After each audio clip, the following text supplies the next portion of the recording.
really thank the administration of President Marcos Jr. for ensuring that we have these gadgets, this equipment and tools delivered to our classrooms.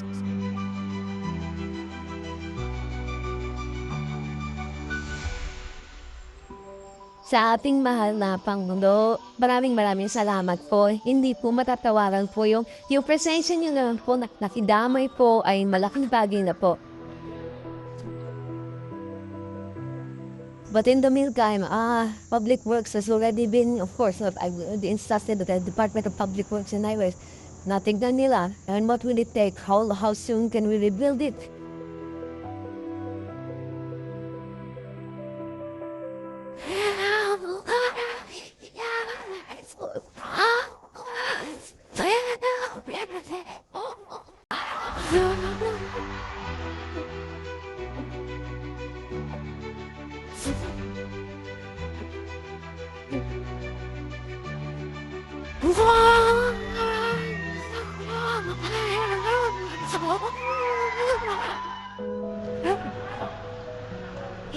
Mapapatupad na natin ang benefit package para tugunan ang gastusin para sa kidney transplant patients. Meron din suporta para sa ating mga donor. Bukod pa ron, hindi lang sa PhilHealth, pinaramit pa namin ang listahan ng gamot para dito sa ating mga pasyente na hindi na magbabayad ng buwis at pasok upang may baba natin ang presyo ng mga gamot. We are here, the PhilHealth is here, the government is here.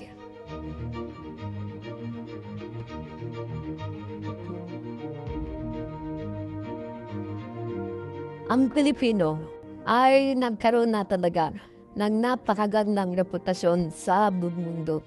At nangyari yun dahil sa inyo. Kayo mga OFW, kayo mga naninirahan na Pilipino na naninirahan sa iba't ibang lugar. Bilang inyong lingkod, pinapahalagahan ko ang ating bukas na ugnayan. Kung kaya't nagdadala ka po sa pagkakataon ito, lumapasabang kayo pa.